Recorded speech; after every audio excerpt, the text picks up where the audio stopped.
Assalamualaikum warahmatullahi wabarakatuh. Waalaikumsalam warahmatullahi wabarakatuh.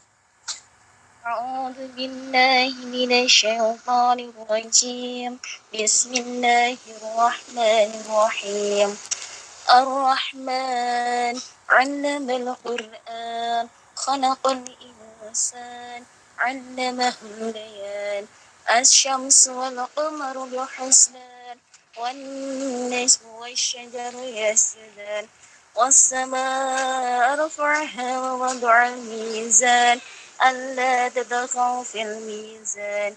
وأقيموا الوزن بالقسط ولا تخسروا الميزان والأرض وضعها للأنام فيها فاكهة والنخل ذات الأكمام والحب ذو العصف والريحان فبأي آلاء ربكما تكذبان خلق الإنسان من صلصال كالفخار وخلق الجان من مارج من نار فبأي آلاء ربكما تكذبان رب المشرقين ورب المغربين فبأي آلاء ربكما تكذبان مرج البحرين يلتقيان بينهما برزخ لا يبغيان Sadaqallahul Aliyyil Azim. Terima kasih. Wassalamualaikum warahmatullahi wabarakatuh. Waalaikumsalam warahmatullahi wabarakatuh. Terima kasih buat Mbak Siti Alifah yang telah membacakan ayat suci Al-Quran. Semoga bagi yang mendengar dan membaca mendapat pahala. Kemudian yang selanjutnya pemateri. Untuk pematerinya udah masuk apa belum ya? Sudah ya kayaknya. Saya terdengar. Ampun. Oh iya. Baik, selanjutnya menyampaikan materi yang akan disampaikan oleh sebelumnya saya memberikan shift dari pemateri.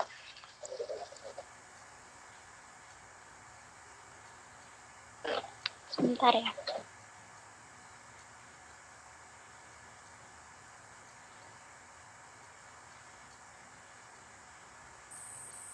Mungkin moderator bisa menampilkan CV-nya dari pemateri.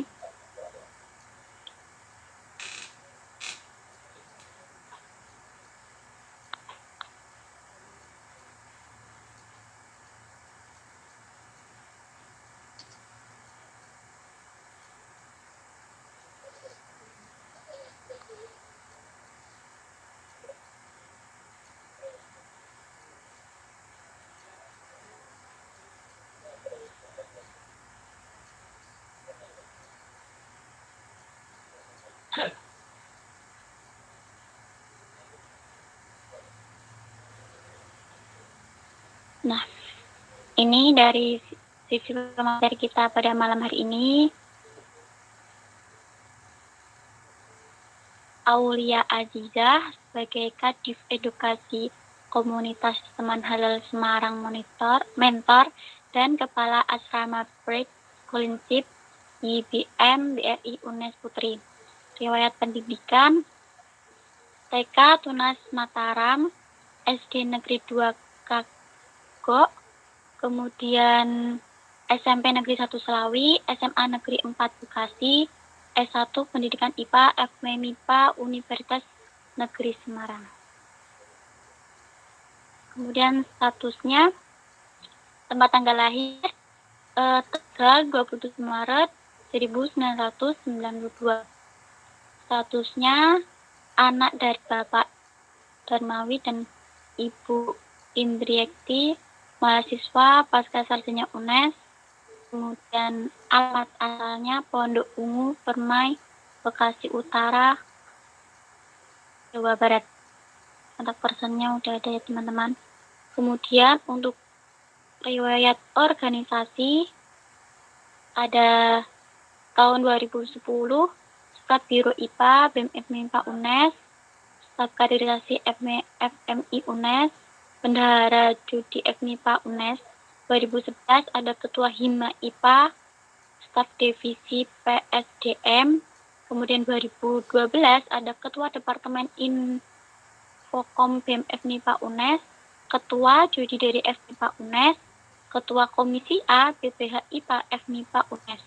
2013 Sekretaris Kementerian Dalam Negeri BEM KM UNES, kemudian Ketua Judi FMIPA UNES.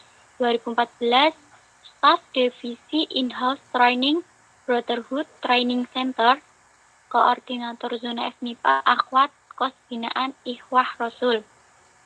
2015 ada MPO Mors FMIPA UNES, Staf LSM Ganas atau Lembaga Advokasi Anak Bangsa. Kemudian 2016 sampai 2017 Ketua Divisi Humas Media dan Jaringan Kos Binaan Ikhwah Rasul. Pengalaman 2010 sampai 2012 sebagai mentor tutorial pendidikan agama Islam UNES. 2013 sampai 2015 surveyor calon mahasiswa penerima bidik misi UNES, mentor personality school kos bidik misi UNES. 2013 sampai sekarang pengisi kajian Anissa Fakultas Kampus UNES, guru les private mapel IPA dan matematika SD SMP. Kemudian 2014 sampai 2015 guru ekskul Olimpiade Sains SD Lab School UNES, guru ekskul Mat Club SD Lab School UNES, tim Indonesia Mendongeng Jawa Tengah. Kemudian 2015 sampai 2019 guru IPA persiapan ujian nasional kelas 6 SD School UNES. Kemudian 2017 juri lomba dai DIYah GNMF KIF UNES. Kemudian 2017 sampai 2019 juri lomba dai DIYah Karisma FIK UNES.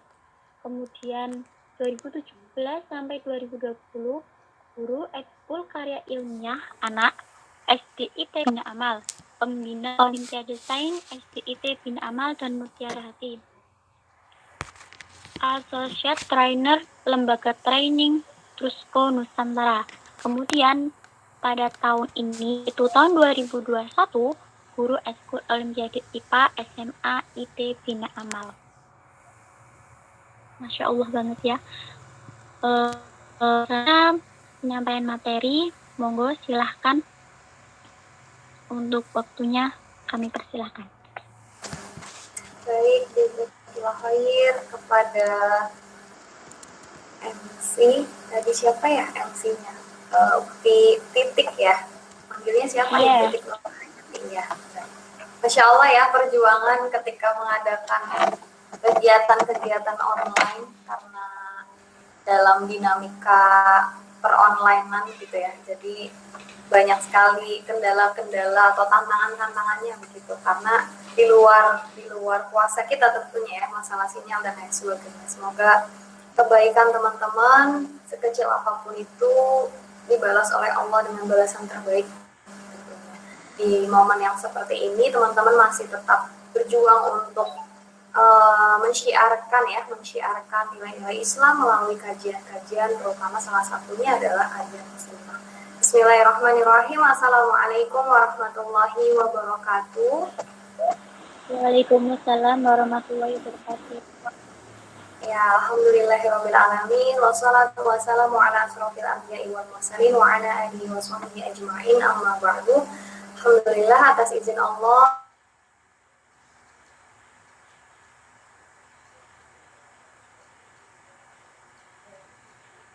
kita bisa online dengan teman-teman Anissa Ukris ya, karena biasanya di UNES gitu ya, paling selain di UNES ya di Undip gitu ya, paling ke Undip.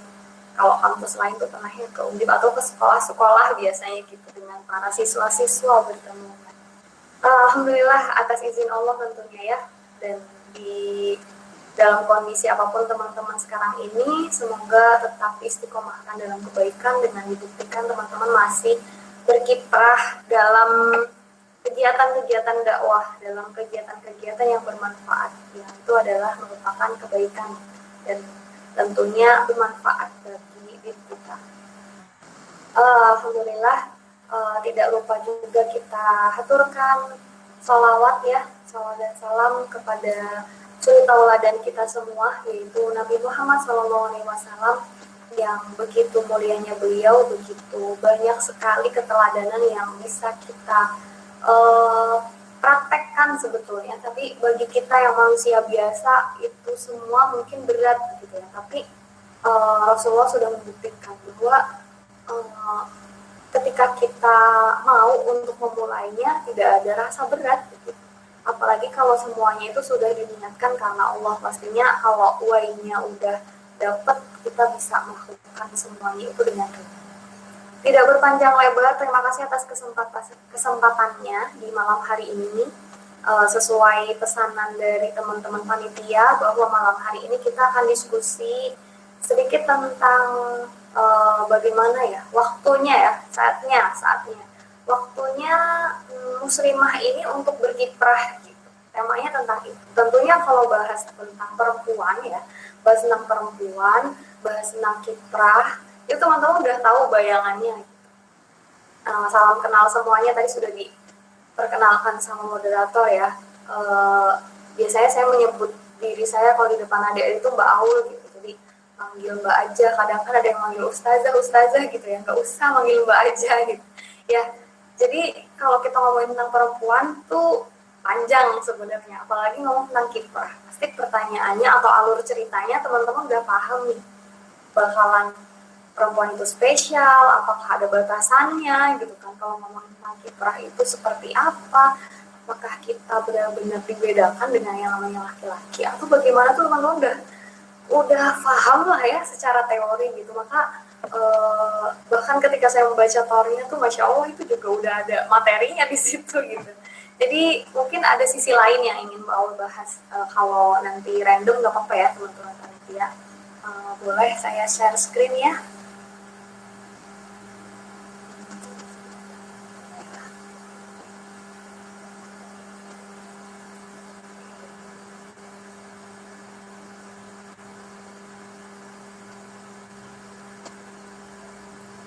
Sudah terlihat belum PPT-nya?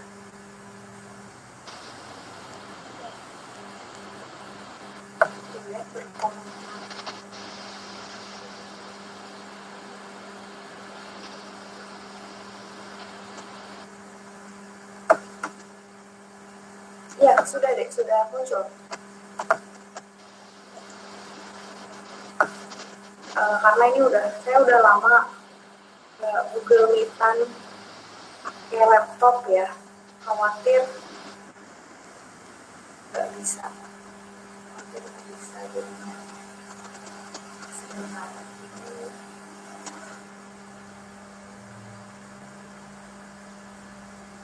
Bisa, tadi bisa kelihatan. Oh, ini udah. Bisa balik ya.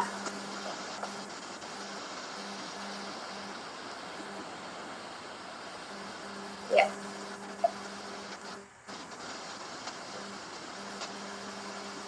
Langsung saja, tidak berpanjang lebar ya. Nanti kita lebih ke diskusi, teman-teman kita mau bahas tentang apanya juga boleh ya. Ini saya bahas tentang sisi lain aja. Kalau tadi yang saya ceritakan bagaimana teman-teman tuh paham betapa spesialnya perempuan, kiprah itu yang seperti apa, teladannya itu siapa. Tentunya kita pasti akan mencontoh terlebih dahulu yang paling masa lalu banget, yaitu para sahabiah gitu ya.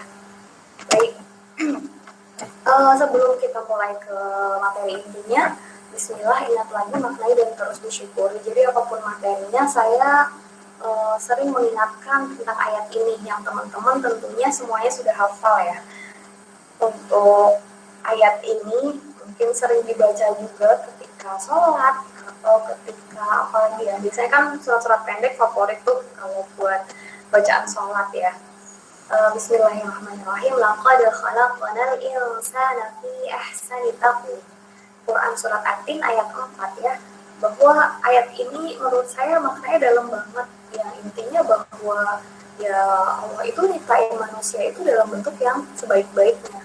Dan ayat ini juga sebenarnya mengingatkan kita bahwa ngapain kita insecure gitu ya, apalagi kalau insecure tuh masalah fisik gitu ya, masalah hal-hal yang mungkin kita tidak punya ini daripada teman kita gitu, teman kita yang lebih-lebih gitu ya.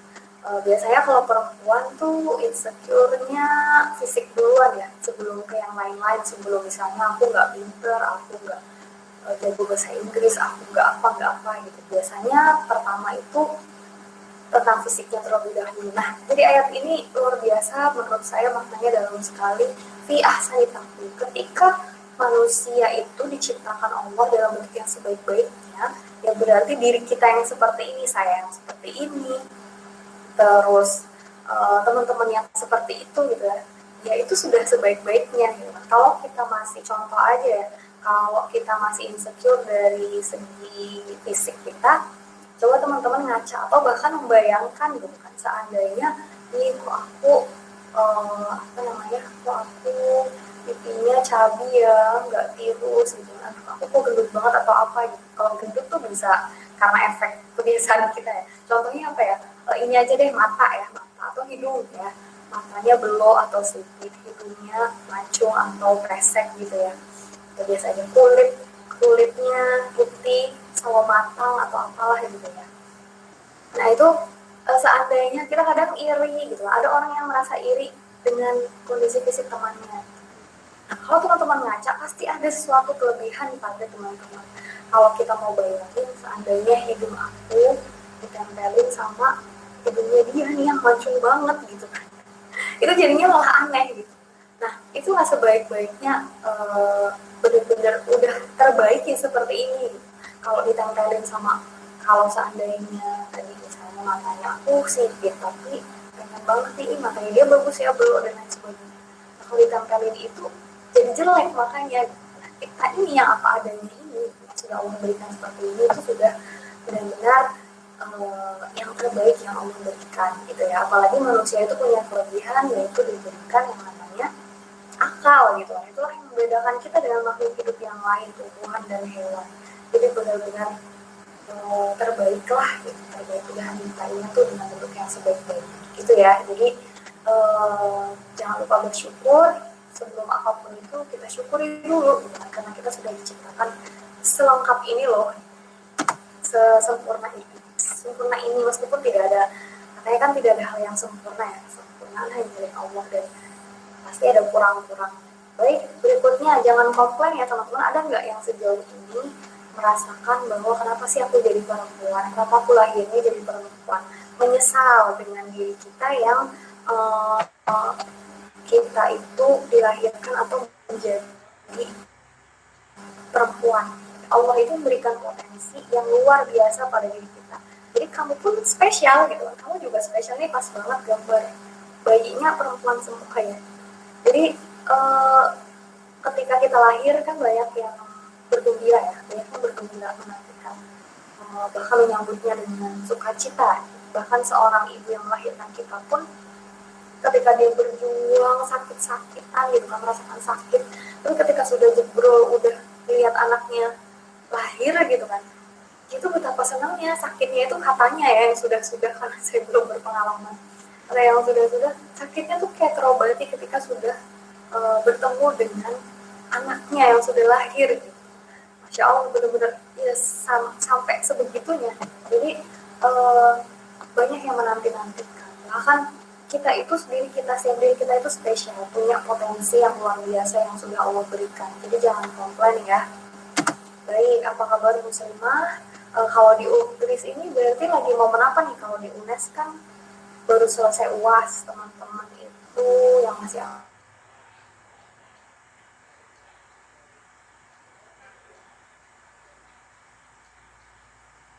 jadi sebentar lagi di semester. Kalau di UNES ini kalender akademiknya lagi ngapain ya?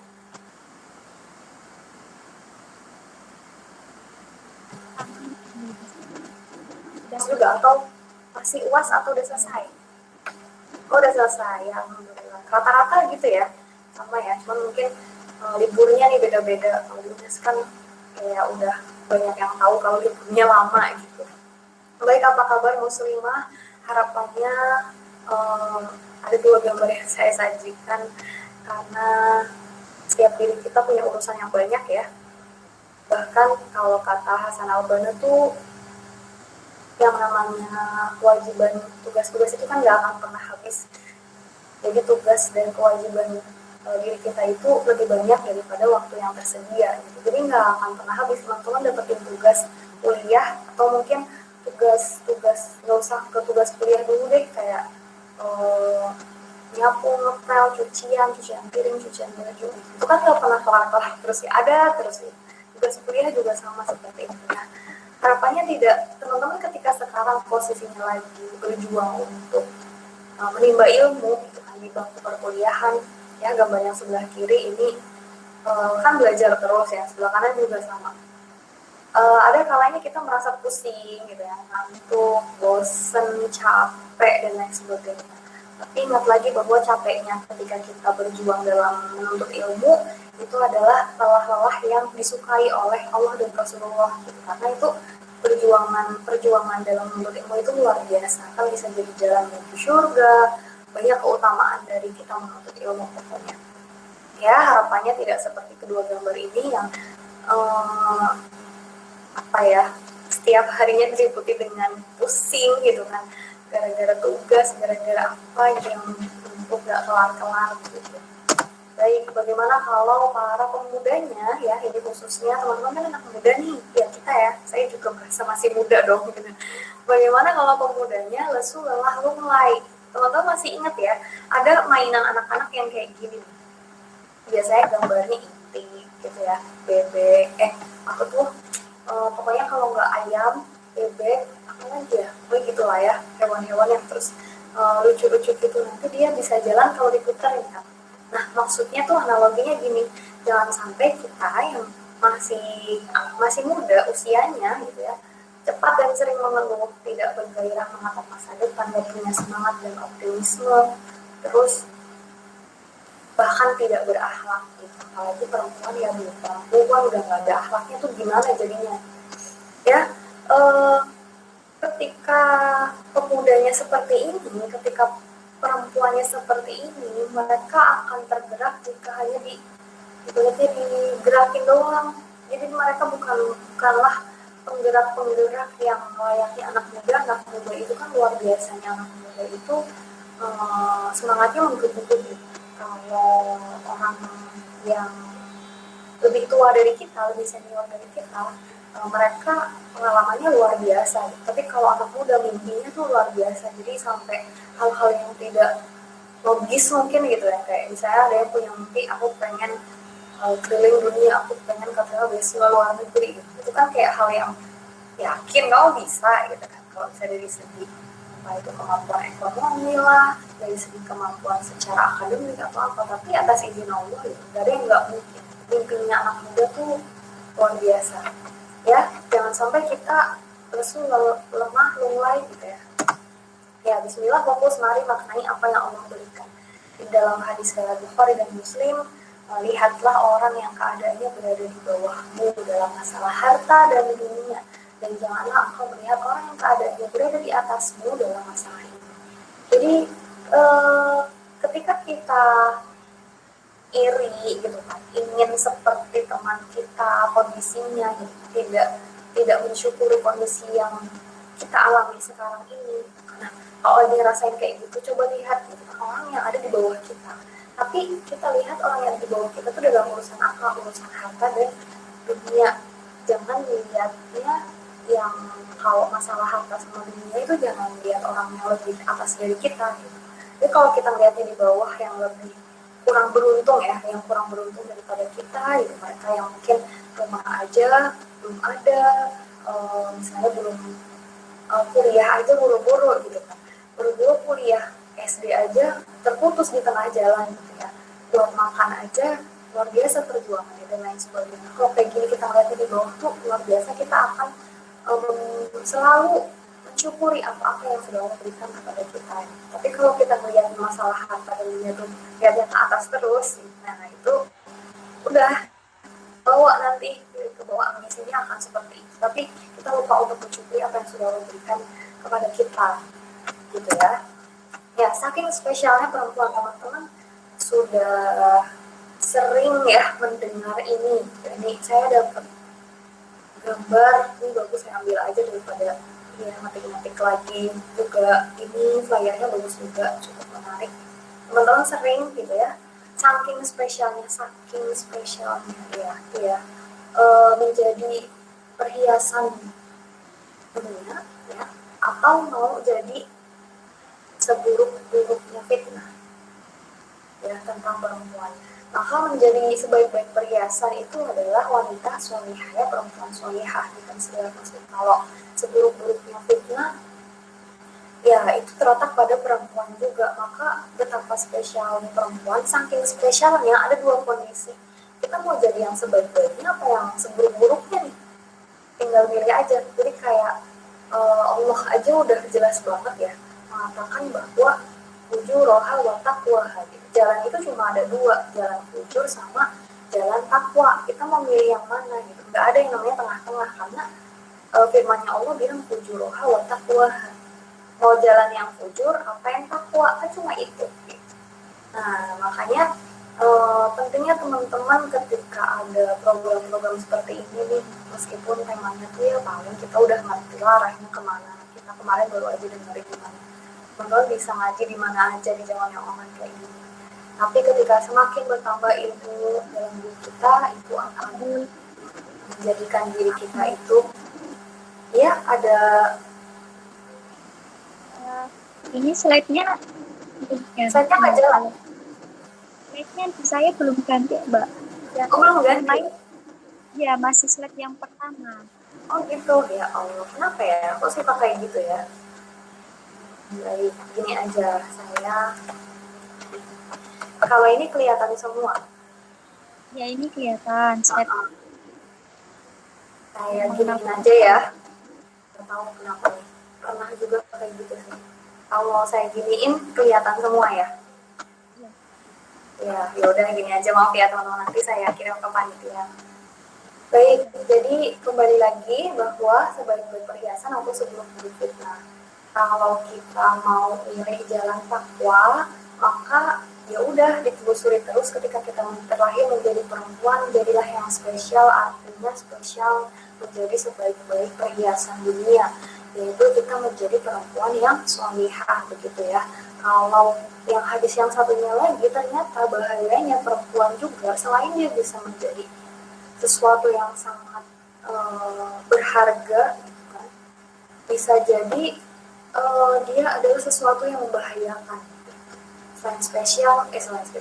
Selain sesuatu yang berharga, dia bisa menjadi sesuatu yang berbahaya. Aku tidak meninggalkan satu fitnah pun yang lebih membahayakan para laki selain fitnah wanita begitu. Nah, ini sebuah pengingatan keras buat diri kita sebagai perempuan. Makanya memang perempuan itu hal-hal gerak-geriknya apapun itu, apalagi kalau teman-teman bersosialisasi ya, berorganisasi dan lain sebagainya, hati-hati gitu kan. Banyak memang fitnah-fitnah bisa muncul gitu kan, bisa muncul gara-gara gerak-gerik kita, suara kita gitu kan. Bagaimana kita luas berkomunikasi dengan teman-teman yang lain, terus apapun itu, apalagi kalau kita organisasinya bukan di rohis ya, tantangannya luar biasa nih. Dengan lawan jenis kan interaksinya lebih sering ya. Baik, selanjutnya kita kenalan dulu sama perempuan, kenalan sama diri kita dulu. Jangan-jangan kita selama ini sejauh ini umurnya udah belasan, udah puluhan gitu ya, dua puluhan berapa gitu ya, ternyata kita belum kenal dengan diri kita sendiri ya perempuan. Kalau kita sering dengarnya kalau di Al-Quran kan Anisa gitu kan, Anisa itu artinya perempuan gitu kan, kajian Anisa. Jadi Anisa itu teman-teman itu bentuk jamak, artinya itu perempuan-perempuan, jadi banyak ya perempuan-perempuan. Jadi kalau ada satu itu mar'ah muru'ah, kalau bentuk jamaknya Anisa. Jadi ya nggak salah juga kalau teman-teman ngomong ini Rajin Anissa, ya kan perempuannya banyak ya, Rajin Anissa, Rajin perempuan. Jadi bisa dibedakan dulu ya dari segi apa ya, dalam bentuk kata ya, dalam bahasa Arab. Jadi kalau Anissa itu perempuan-perempuan yang lebih dari satu yang atau mar'ah ya, perempuan yang hanya satu perempuan mar'ah. Ada kan yang namanya mar'ah itu sholihah gitu, perempuan yang sholih, itu mu'ah begitu. Nah, sekarang kita kenalan juga sama karakteristiknya perempuan ya. Ada 4 hal yang menjadi sesuatu yang kalau kita detailin banget satu persatu banyak banget sih. Kalau kita nyebutin itu perempuan itu karakteristiknya gimana sih? Oh, banyak banget. Dikerucutkan menjadi 4. Yang pertama adalah perempuan itu suka dengan keindahan, teman-teman. Ya, makanya perempuan itu diliputi dalam keseharian tuh yang mempercantik diri lah, lihat sesuatu yang lucu-lucu, yang indah-indah tuh suka gitu. Entah itu cuma melihat bunga, entah itu cuma melihat apa ya, cuma sih saya teman-teman tuh apa yang jilbab, baju atau apa yang motif-motifnya tuh bagus gitu ya. Pokoknya suka sekali dengan keindahan. Itu perempuan, dia nggak sambil ini ya, dia kayak gitu. Suka dengan keindahan, makanya yang lebih banyak shopping gitu kan, atau tergoda dengan hal yang ingin dibeli itu kan perempuan ya. Yang kedua, selalu ingin tampil dalam keadaan terhormat. Ya mau nggak mau memang ternyata perempuan kayak gini.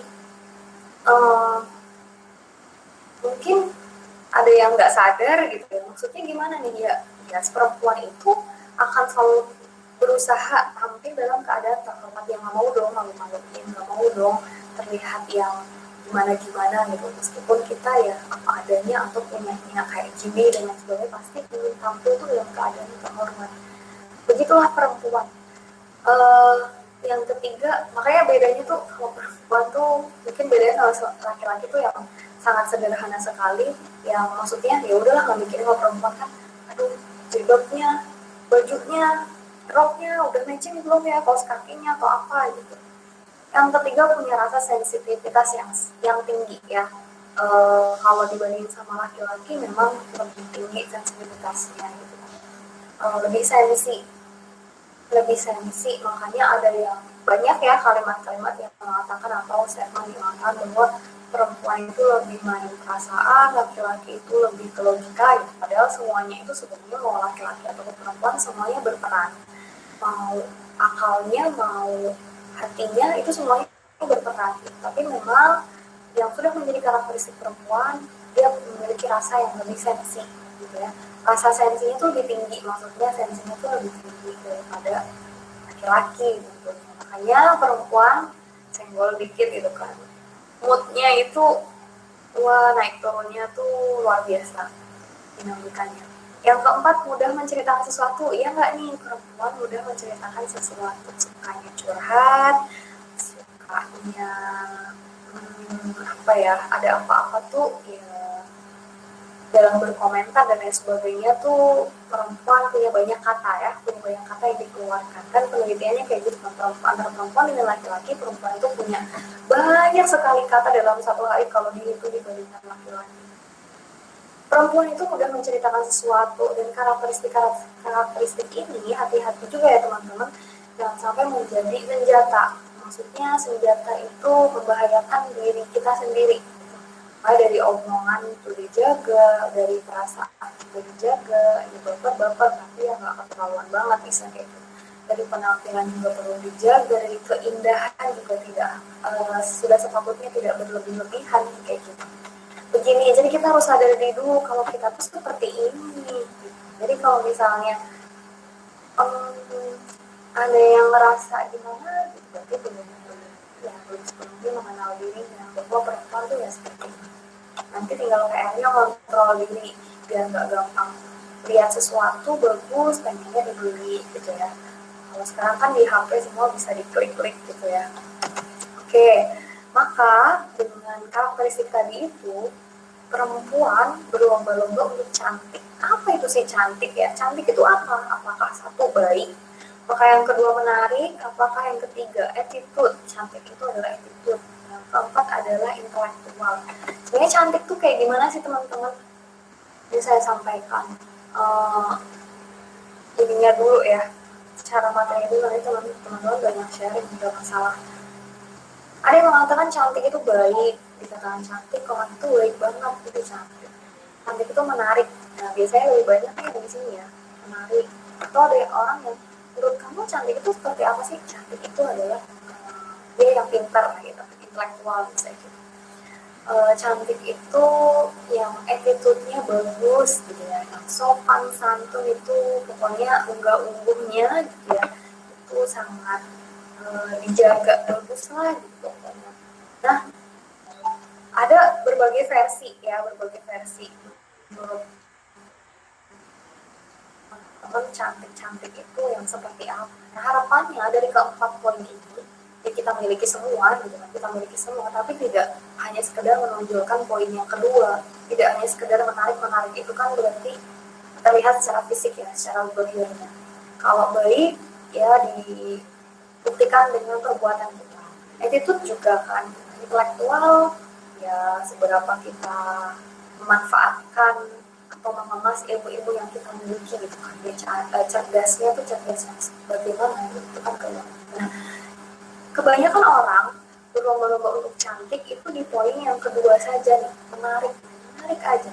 Alhamdulillah teman-teman sudah berada di jenjang perkuliahan, berarti teman-teman lagi mempercantik secara intelektual.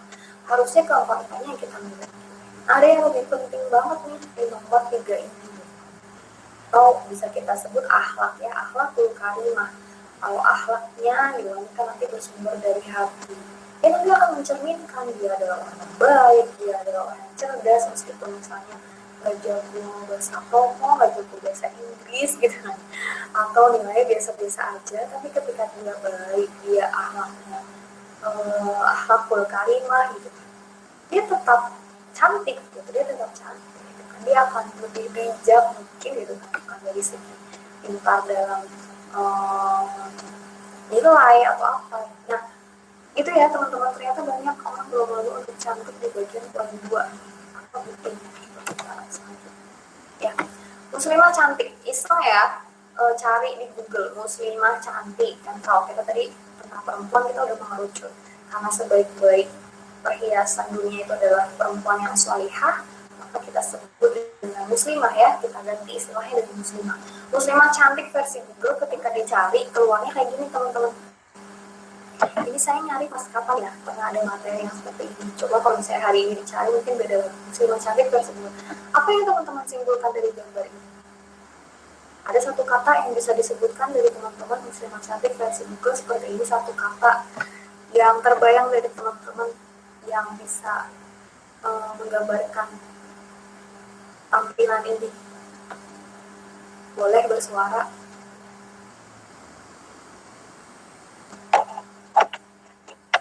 Gimana? Muslimah cantik. Ternyata kata Google yang gimana?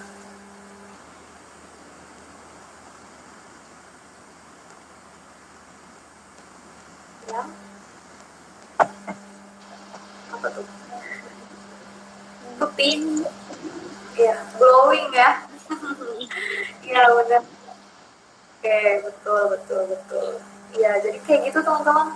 Ternyata banyak orang berlomba-lomba mempercantik dirinya karena mereka itu fokusnya percantiknya adalah membuat dirinya menarik, biar menarik dilihat, menarik di apa namanya, ketika teman-teman ada di sampingnya itu nyaman dan lain sebagainya. Tapi lebih ke fisik terlebih dahulu, karena mereka beranggapan bahwa yang terlihat terlebih dahulu itulah yang akan mempengaruhi orang lain gitu kan. Maka mereka akan berlomba-lomba mempercantik diri. Mulai dari apa? Mungkin muka ya.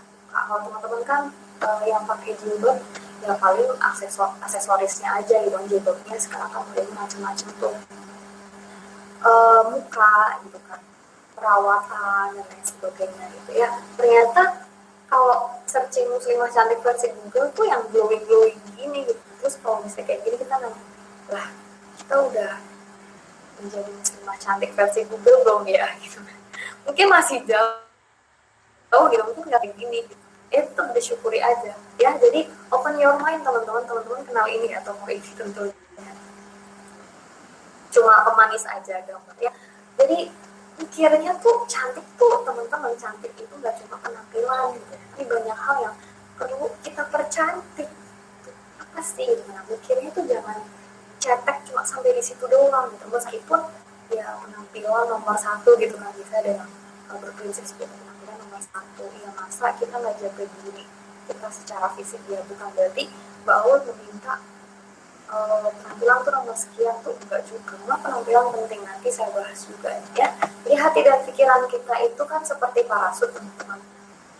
Hati dan pikiran, kalau parasut itu dia akan berfungsi ketika dia terbuka ya. Kalau masih nutup kan nggak berfungsi dong. Tapi kalau dia udah buka, dia akan berfungsi. Maka open your mind, open your hand, open your heart. Artinya ketika kita berpikir, ketika kita ingin memaknai sesuatu, itu lebih luas lagi. Sehingga kita nggak terkotak-kotakan di situ saja, cuma terbatasi di situ saja gitu ya. Lalu ingin kita perempuan sama muslimah di sini, bagaimana kita menjadi muslimah yang setiap harinya tuh mempercantik diri, tidak hanya sekedar mempercantik diri agar terlihat menarik secara zahir, bukan itu gitu ya. Karena betapa hebatnya perempuan ya. Terus good looking tadi ya, glowing good looking. Kalau kita nyari, kenapa sih mereka tuh mempercantik diri biar kelihatan menarik, good looking. Good looking kata Google nih pas cari good looking. Good looking itu kan bagus dilihat, rupawan, cantik ya. Kayak gini, mohon maaf ya, ini gambarnya seperti ini.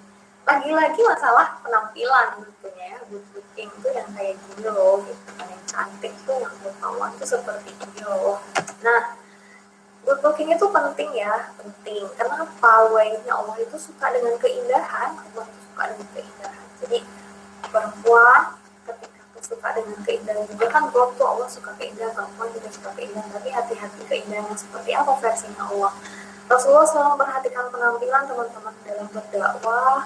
Nabi Muhammad itu sangat memperhatikan penampilannya dalam berumah tangga gitu kan, dalam bagaimana beliau beraktivitas bertemu banyak orang, kemudian kembali lagi ke rumah, itu penampilan sangat dijaga. Meskipun Rasulullah itu kehidupannya sangat sederhana, tapi tetap diperhatikan. Nah, ini poin yang bisa kita ambil dari Rasulullah.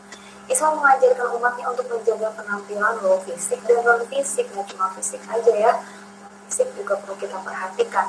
Kita adalah muslimah, artinya kita role model serta tonggaknya peradaban ya. Makanya kalau teladannya saja, kalau role modelnya saja tidak good looking gitu ya, itu bagaimana gitu ya, memang betul gitu. Maka memang penting yang namanya penampilan. Terkait penampilan, kalau ngomongin muslimah ya tentunya sudah menutup aurat ya, insya Allah.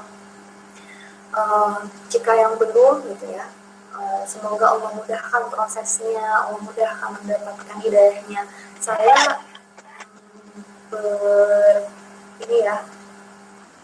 berhijrah gitu kan, berhijrah jadi sosok yang sudah benar-benar menutup aurat gitu kan, pakai jilbab, udah komitmen konsisten setiap hari, ke sekolah udah pakai jilbab gitu tuh udah dari SMA kelas 2. Mungkin kalau teman-teman dari SMP atau SD gitu ya, ada mungkin yang lagi dari kecil, dari TK gitu kan, karena mungkin sekolah-sekolah sekarang kan sekolah-sekolah Islam tuh banyak ya, nggak mau mereka pakai jilbab gitu kan. Saya di kelas 2 SMA teman-teman, dan perjuangan juga gitu kan, dimana saya terus memutuskan itu seperti mendapatkan, makanya hidayah itu mahal banget ya, luar biasa, mendapatkan kenikmatan yang banyak, hikmah yang banyak, dan merasakan ya Allah kenapa nggak dari dulu ya, tapi syukuri lagi, oh aku dapat hidayahnya tuh sekarang gitu. Jadi banyak kisah yang sudah berlalu itu dijadikan pelajaran. Menutup aurat itu penting, kenapa? Itu perintah dari Allah sebagai identitas agar mudah dikenal mana sih yang muslimah gitu. Cuma sekedar bahkan kalau dari jilbab tuh kayak udah jelas ya identitas, sampai akhirnya mungkin kalau sekarang ya meskipun ada juga disalahgunakan juga ada. Membangun izah dan ifah, membangun izah dan ifah, apa itu izah, apa itu ifah, yang kita bahas, memiliki kebermanfaatan yang panjang ya teman-teman, dari segi kesehatan tentunya menutup aurat itu betapa pentingnya, bagi sangat berpengaruh untuk kesehatan para perempuan. ya tentang berjilbab. Dahulu kala berjilbab tuh begini, macam-macam gitu teman-teman ya. Kalau saya diingatkan kalau sudah ini saya percepat lagi. Dulu jilbab tuh cuma gini doang, ya, dengan gitu kan. Ini ada tokoh-tokoh juga, ini tokoh-tokoh terdahulu. Kalau kita mungkin kenalnya RA Kartini doang ya. Nah dulu cuma selendang gini doang, satu kain gitu. Lama-kelamaan dimulai seperti ini. Ya. Kalau sekarang jilbab zaman sekarang, wah banyak banget modelnya. Dan cuma modelnya, warnanya, gitu ya, warnanya, modelnya, coraknya, banyak banget lah ya. Mau teman-teman mau pakai jilbab yang kayak gimana pun, merek-mereknya orang segala gitu kan, atau artis siapa gitu, semuanya sekarang ada. Betapa luar biasa perkembangan zaman dan kaitannya dengan fashion ya, apalagi fashion itu benar-benar berkembang pesat ya. Jilbab zaman sekarang yang tinggal masuk doang kayak apa yang tinggal kayak gimana gitu ya, semuanya ada ya. Bersyukur makanya hidup di zaman yang sekarang. Kita maknai lagi kalau tadi ngomongin tentang fisik terus ya, ternyata orang perempuan sibuk berlomba-lomba dalam mempercantik dirinya kaitannya dengan fisik. Padahal dalam hadis riwayat Muslim ya, Rasulullah SAW bersabda, sesungguhnya itu sampai saya garis bawahi, sesungguhnya Allah tidak melihat kepada penampilan dan harta kalian, akan tetapi Dia melihat kepada hati dan perbuatan kalian. Gitu teman-teman. Jadi teman-teman, kalau dari hadis ini, teman-teman poin utamanya adalah melihat kepada hati dan perbuatan. Jadi tadi attitude-nya ya, sehingga memancarkan sosok yang baik, sosok yang intelek, begitu ya. Sampai dengan nanti akan terpancar dengan sendiri. Makanya kan ada yang bilang inner beauty itu terpancar dari sosok dia gitu kan. Apa emang rahasianya? Ternyata rajin ibadahnya gitu kan. Ternyata punya amalan khusus yang tidak perlu ditinggalkan. Itu anaknya biasa-biasa aja gitu. Itu ya kayak para penghafal Al-Quran itu kan awalnya kelihatan tuh luar biasa mereka pancar dari. Jadi hati dan perbuatan itu yang utama teman-teman ya. Jadi Allah itu nggak melihat penampilan sama harta kita kok. Allah itu lebih melihat hati dan perbuatan kita ya. Kita kembali lagi, bukan berarti terus juga ditinggalkan, enggak gitu kan. Masa kita mau berdakwah ngajakin orang dalam kebaikan kita ya compang camping? Rasulullah tidak mengajarkan seperti itu gitu. Ya. Baik, yang harus dimiliki seorang muslimah ya, bukan muslimah, Izzah dan Ifah. Tadi sempat saya singgung Izzah dan Ifah. Apa itu Izzah dan Ifah? Izzah adalah, ada bedanya ya antara Izzah dan Ifah. Izzah itu kesucian dan kemuliaan, harga diri ya teman-teman, kehormatan seorang muslimah, itu Izzah. Kan biasanya ada kayak gitu, suaranya dijaga, jaga Izzah gitu. Tapi ada lagi jaga Ifah. Biasanya kita seringnya ngomongnya Izzah. Apa itu Ifah? Ifah itu sebenarnya saling bersebelahan sama si Izzah ini. Makanya ini kan gambarnya lingkaran yang saling beririsan ya, Ini sebetulnya berjalan beriringan, seharusnya seperti itu.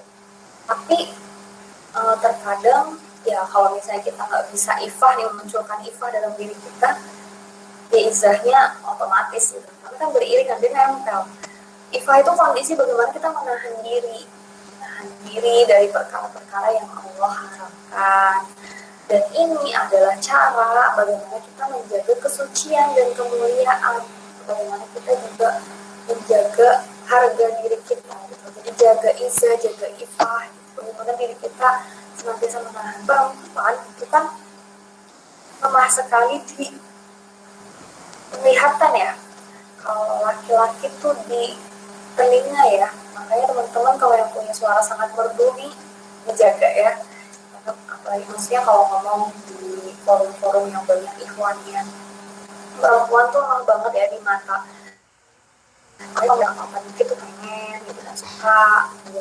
Nggak sengaja ada cowok ganteng gitu, kepikiran terus gitu, lihat tas bagus atau baju bagus, pengen banget gitu. Ini pokoknya lihat yang indah-indah, yang bagus-bagus itu, oh enak banget di mata. Memang segala sesuatunya dari mata turun ke hati, dari telinga juga turun ke hati. Pokoknya semuanya tuh akan turun ke hati. Makanya memang harus hati-hati gitu. Baik, perempuan harus seperti akar ya teman-teman ya. Oh, untuk kaitannya dengan berkiprah, betapa luar biasanya perempuan ketika dia masih kecil gitu, ketika dia masih kecil remaja gitu ya, dia bisa menjadi penolong ayahnya untuk masuk surga. Dengan cara apa? Nah, teman-teman sering dengar juga ya, dengan cara menutup auratnya, pakai jilbab gitu, untuk membantu ayah di surga gitu. Ketika itu tadi masih kecil, masih remaja, masih belum pada saat dia rentang belum menikah ya, Bu. Ketika dia menikah, betapa spesialnya perempuan. Ketika dia sudah menikah menjadi seorang istri, dia juga bisa menjadikan atau membantu si suaminya masuk ke surga juga. Kenapa seperti itu? Iya, tadi kalau misalnya pas kecil gitu ya, pas remaja bisa ngomong bapaknya masuk ke surga. Pas jadi istri ya, sudah dewasa menjadi seorang istri, bisa membawa suaminya juga ke surga. Karena makanya ibu itu tonggaknya peradaban ya. Ibu perempuan itu bukan istri, itu belum punya anak nih, saya udah nikah kan rumah tangga dengan suaminya gitu. Terus luar biasanya lagi seorang perempuan ketika dia sudah lanjut ya di atas usia dewasa, artinya dia sudah menjadi seorang ibu, surga berada di bawah lapaknya. Artinya luar biasa perempuan itu dalam kondisi ketika dia remaja, ketika dia sudah dewasa, ketika dia sudah lanjut menjadi seorang ibu, surga berada di bawah kakinya gitu kan. Surga ada di bawah kaki ibu kan gitu ya. Nah, itulah luar biasanya perempuan. Jadi perempuan itu, teman-teman, ini ada analogi saja. Analoginya perempuan itu harus seperti akar, kaitannya tentang berkiprah. Ketika diri kita adalah tunas-tunas yang disirami terus, kan setiap hari diri kita itu harapannya disirami terus, kita punya potensi, kita kembangkan. Tapi jangan lupa, mengembangkan itu salah satu cara bagaimana kita juga mensyukuri apa-apa yang sudah Allah berikan ya. Gak cuma melulu aku misalnya kayak gini, ya udahlah gitu kan. Gak mau mengembangkan diri. Perempuan menyadari bahwa keberadaannya itu adalah sebuah tonggak utama kehidupan. Kita harus sadar betul ya, perempuan itu seperti itu. Kemudian ketika dia disirami, dia muncul tuh tunas-tunasnya ya, yang memiliki kemandirian untuk membuat sebuah kehidupan yang lainnya. Tunas itu kita kalau melihat tunas itu kan seger banget ya, luar biasa. Ketika dia semakin membesar, daunnya nggak cuma satu lagi, dia mampu menumbuhkan kehidupan di tengah bersama. Dinanti-nantikan banyak orang, kiprahnya akan seperti apa, bermanfaat atau tidak, itu justru malah merugikan banyak orang yang di sekitarnya ya, atau tadi yang menjadi seburuk-buruknya. Jadi ia mampu memberikan kebermanfaatan tanpa mengharap balasan. Itu kalau udah sampai dia sudah besar gitu ya, sudah selalu mengembangkan dirinya, sudah berkiprah, maka kebermanfaatan itu yang dia lakukan, dia tidak mengharapkan balasan, sanjungan atau pujian. Itulah seharusnya seperti akar yang sangat kuat gitu, menopang setumbuhan untuk dalam ukuran seberapa pun. Tidak mengharapkan. Ya, peran perempuan dalam peradaban nih ada 3 ya teman-teman. Yang pertama adalah sebagai ibu dan pengatur rumah tangga. Warabaitul bait.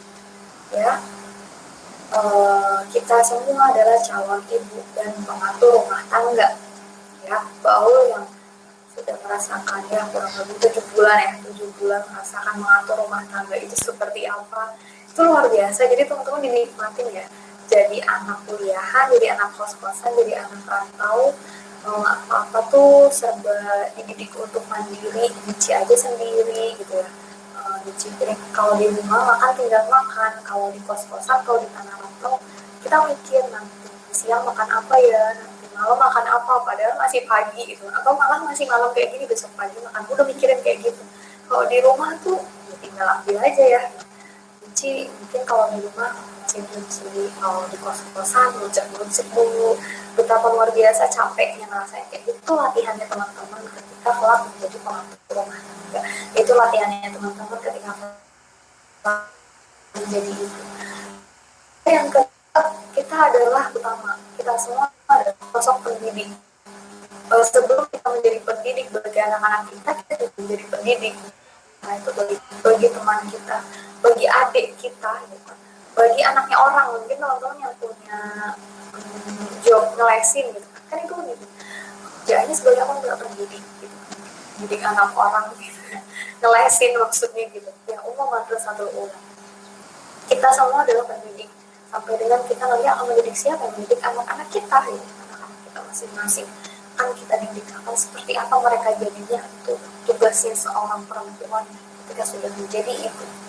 Kemudian kita semua adalah pencetak generasi unggul ya teman-teman. Mendidik itu pasti ada tujuannya. Mau dijadiin apa? Akan dibawa seperti apa? Arahnya akan bagaimana, kemana? Maka kita semua perempuan adalah ajil, pencetak generasi unggul. Bagaimana generasi itu akan maju dari segi akhlak, kalau perempuannya saja sudah hancur gitu kan dari segi akhlaknya. Nah makanya hati-hati luar biasa. Makanya orang-orang yang tidak menyukai orang-orang yang tidak menyukai Islam, tidak menyukai orang yang berperang bersungguh-sungguh di jalan Allah gitu kan, mereka akan menyerang terlebih dahulu siapanya? Pemuda kan, pastinya pemuda itu kan. Terus selain pemuda ada lagi PR yang paling berat gitu kan, yang mereka jadikan atau yang dihancurkan terlebih dahulu adalah perempuannya. Karena kalau perempuannya sudah hancur, nah itu udah gampang lah ibaratnya. Jadi dipegang akarnya tuh siapa itu dimatiin dulu gitu, ibaratnya seperti itu. Nah ini perempuan luar biasa, peran perempuan dalam peradaban ya teman-teman, ini semua peran kita. Next, berbicara tentang peradaban sama dengan berbicara hari ini.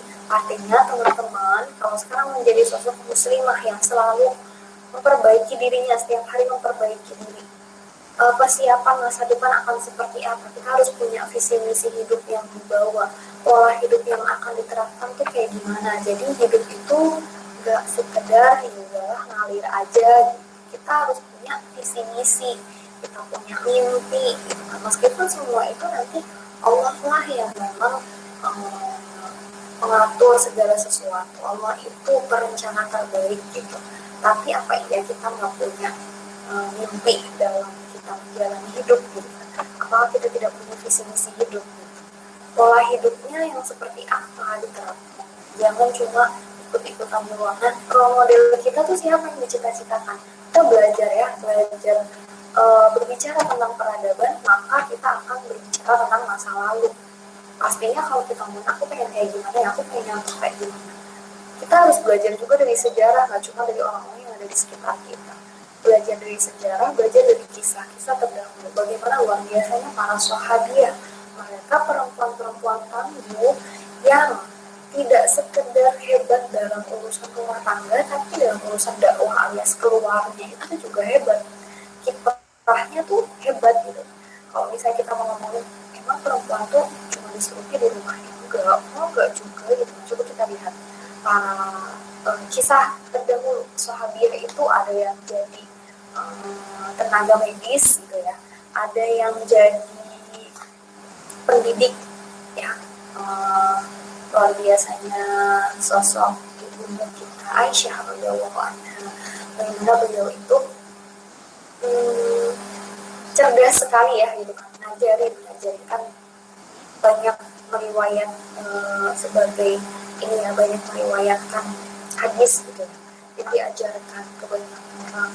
Itu kan pendidik ya, menjadi ibu pendidik, menjadi ibu rumah tangga, menjadi penuntut ilmu, menjadi tenaga kesehatan, banyak kiprahnya.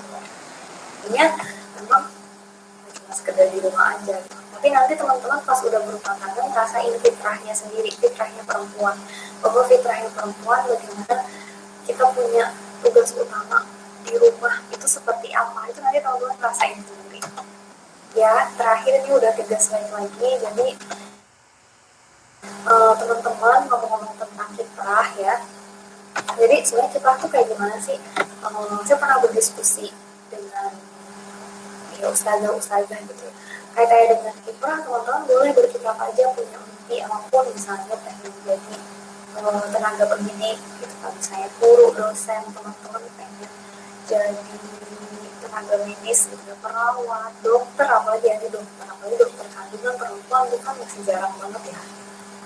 Terus teman-teman pengen jadi apa lagi sih, banyak lah ya, misalnya dalam bidang sosial dan sebagainya. Itu boleh-boleh aja teman-teman, silakan gitu, punya mimpi dari sekarang begitu seperti itu. Kiprah teman-teman itu yang akan apa ya namanya, akan menjadi sarana, akan menjadi titik di mana itu adalah sebuah tunas-tunas baru yang nantinya akan muncul gitu ya, untuk ikut berjuang merubah tatanan maksudnya kondisi lingkungan yang lebih baik lagi gitu. Jadi kalau PR dalam hal kaitannya dengan kita ingin merubah dunia gitu, sebelum kita merubah dunia mau gini amat ya gitu, atau Indonesia mau gini amat ya orang-orang, sebelum kita merubah itu semua, ubahlah diri kita terlebih dahulu. PR-nya kan diri kita sendiri dulu. Setelah itu apa? Setelah diri kita sendiri ya berarti setelah diri kita keluarga ya, keluarga. Terus kalau udah keluarga, masyarakat terdekat, ibaratnya kalau kita hidup di lingkungan tuh berarti RT RW gitu kan, masyarakat setempat. Baru nanti tatanan negara, baru tatanan dunia tuh kayak gitu ya. Kemudian ketika berdiskusi, sebenarnya apa sih profesi yang dianjurkan untuk perempuan? Profesi yang dianjurkan untuk perempuan itu di kesehatan dan di pendidikan gitu. Jadi why-nya saya menemukan sebuah kenapa ya tadi tuh Ustazah yang menjawab profesi yang dianjurkan atau direkomendasikan bagi para muslimah itu di bidang kesehatan dan di bidang pendidikan. Ya bukan berarti kalau mau di bidang yang lain itu nggak boleh aja kok teman-teman. Saya nggak bilang melarang, nggak boleh ya. Yang jelas tadi mau jalan fujur atau takwa, kalau misalnya ibu udah jelas jalannya benar, membawa kebaikan, apalagi jalan yang membuat kita senantiasa aktif dalam berdakwah, jalan. Tapi kalau misalnya banyak kerugian yang kita dapat, maksudnya banyak mudorotnya gitu kan, yaitu mendingan dihindari. Nah, jadi dua tadi itu, profesi tadi itu memang profesi yang aman untuk perempuan. Ya, tadi ya kembali lagi, perempuan itu bisa menjadi sosok yang sangat spesial sebagai perempuan atau buruknya gitu, di bidang kesehatan dan di bidang pendidikan. Pendidikan kita bisa contoh bagaimana sosok Aisyah radhiyallahu anha. Kemudian dari segi kesehatan banyak teman-teman para sahabat tuh yang berkiprah dalam segi kesehatan tuh banyak. Makanya saya menemukan titik di mana ya Allah ini ya dokter perempuan itu apalagi kalau udah masuknya ke spesifik masalah kandungan gitu kan, itu kok cowok lagi gitu, jadi sedikit. Terus ketika kita mau periksa ya nggak usah ngomongin dokter itu deh, misalnya dokter umum atau apa, ternyata sedikit yang berkiprah di dunia yang berlingkungan kayak gitu. Nah, perempuan dalam berkiprah, dalam berjuang luar biasanya perempuan tuh banyak hal yang biasanya membuat diri kita tuh tidak semangat ya, tadinya karena perempuan itu moody. Biasanya apalagi kondisi kayak gini nih, kalau teman-teman ya, kalau kita anak muda yang masih dikasih rezeki sama Allah untuk bisa kedatangan tamu setiap bulan ya, tips ketika haid datang biar nggak labil pas lagi nggak stabil. Ini kan nggak stabil ya kondisinya kalau kita lagi kedatangan tamu yang namanya haid atau menstruasi. Ketika kita haid atau menstruasi, saya biasanya rajin tilawahnya berapa juz, ada sholat sunnahnya, puasanya dan sebagainya, banyak yang sebenarnya bisa kita lakukan teman-teman. Maknanya itu bahwa apa-apa yang kita tinggalkan pada saat kita nanti uzur, ya uzurnya karena haid ini tetap akan mengalir menjadi pahala dan ada hal-hal yang sudah biasa kita lakukan. Bisa kita dengarkan murotal, memberikan sedekah, berbanyak zikir, kasih makan untuk orang-orang yang berpuasa, baca buku, ini baca buku, datang ke majelis ilmu. Itu banyak yang bisa kita lakukan. Jadi hal-hal inilah yang akan senantiasa menjaga kita sehingga kita itu selalu istiqomah dalam berjuang, istiqomah dalam memperbaiki diri gitu. Jadi biasanya kan terhambat di siklus ini, terus nanti aduh buat bangkitnya lagi susah mbak. Itu udah pas ada titik dirajin-rajinnya lagi rajin-rajin gitu. Sampai saking rajinnya ketika head lupa gitu kan, tetap aja sholat gitu. Ada nggak yang kayak gitu sampai kayak gitu? Gitu ya. Terakhir, tips pengembangan diri sekaligus memantaskan diri. Waktunya kita berkiprah ya teman-teman. Tadi kan nggak mau kan luluh lantah semuanya peradaban ini gara-gara perempuannya. Maka jadilah kita perempuan-perempuan yang tadi sebaik-baiknya, yang menjadi perhiasan dia itu menjadi perempuan solihah ya. Kaitannya dengan perempuan atau wanita muslimah yang berkiprah, bagaimana tipsnya? Yang pertama adalah maknai lagi tugas manusia diciptakan. Itu ada 3. Untuk apa manusia diciptakan? Untuk beribadah sebagai khalifah dan untuk berdakwah ya, ada 3. Kenali lagi potensi diri kita. Maka kalau sudah mengenali, kita kembangkan, kita syukuri dengan cara mengembangkan potensi diri. Cari teman sefrekuensi sebanyak-banyaknya ya. Kalau ingin berkiprah tidak bisa sendirian juga. Semakin kita banyak teman yang sefrekuensi, semakin kita punya banyak teman, semakin banyak juga link-link yang kita dapatkan. Jadi jaringan-jaringan itu tuh relasinya tuh semakin banyak, relasinya itu akan semakin melebar. Ya teman-teman, misalnya sekarang kuliahnya di Semarang, tapi teman-teman gabung di forum-forum yang itu gak cuma Semarang doang, tapi lingkupnya Indonesia itu dijaga banget tuh relasi semakin banyak. Apalagi kalau teman-teman yang sefrekuensi itu diikat erat-erat ya. Kemudian ilmu sebelum amalnya lebih dimaknai lagi, sehingga kita memperdalam why itu penting. Kenapa sih aku harus sekolah tinggi? Kenapa sih sampai sekarang masih capek-capek belajar terus?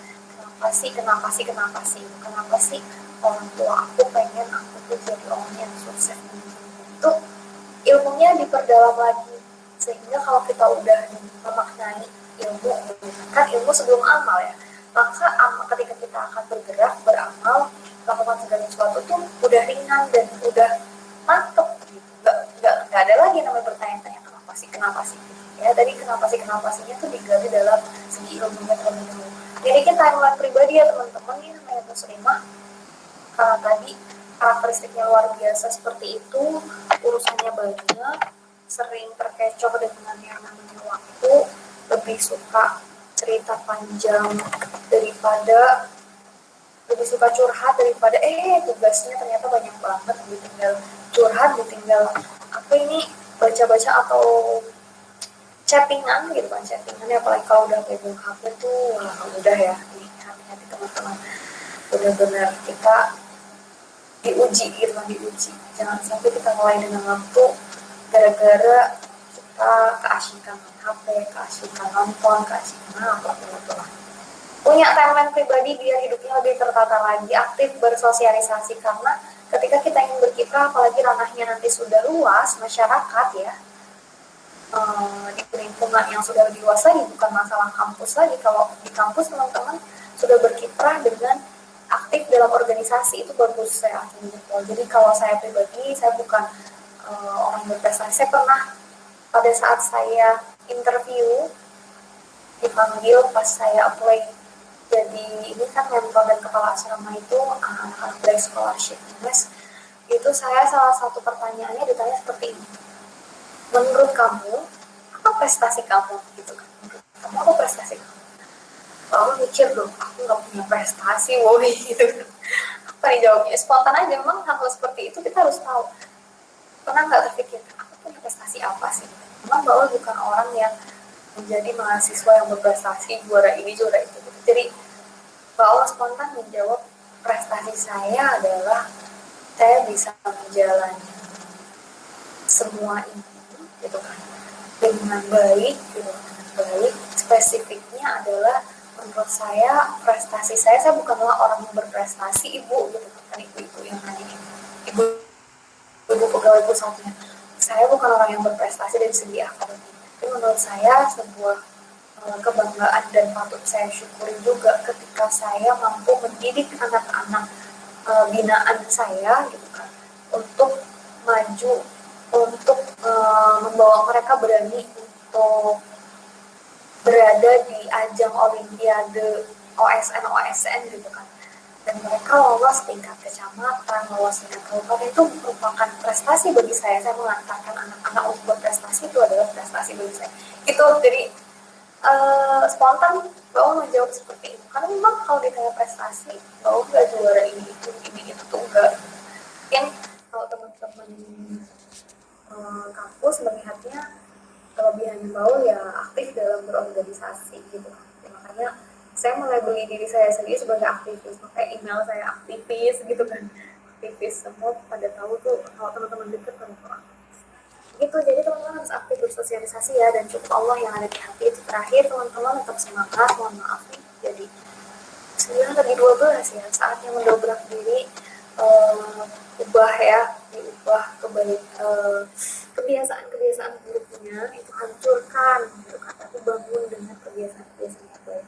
Tetap semangat ya, tetap semangat teman-teman, karena kalau kitanya sendiri nggak semangat, cuma ngandelin aku disemangatin dong gitu kan, terus nanti orang lain bilang semangat ya, titik semangat ya gitu, titik semangat gitu, cuma gitu doang. Itu kalau kitanya sendiri nggak semangat, itu kayak sia-sia gitu sih. Maksudnya ya nggak sia-sia, nggak ada yang sia-sia, semangat dari teman-teman pasti bermanfaat untuk kita, tapi musuh terbesar kan diri kita sendiri ya. Itu kalau kita berperang dengan rasa malas diri kita tuh memang wah berat banget ya rasanya, musuh terbesar dari. Oke, cukup sekian teman-teman, semoga bermanfaat. Mohon maaf banyak bicara, banyak salah, kata-kata yang Baul sampaikan, kalimat-kalimat yang Baul sampaikan, yang paling dekat untuk mendengarnya adalah telinga Baul, karena kita di sini tetap bukan telinga teman-teman juga, kan kita dibatasi oleh layar, tidak hanya layar juga ya, kita ada di tempat yang berbeda-beda, mungkin kota yang berbeda-beda. Pak, nasihat-nasihat itu tentunya untuk saya pribadi juga begitu ya. Semoga bermanfaat.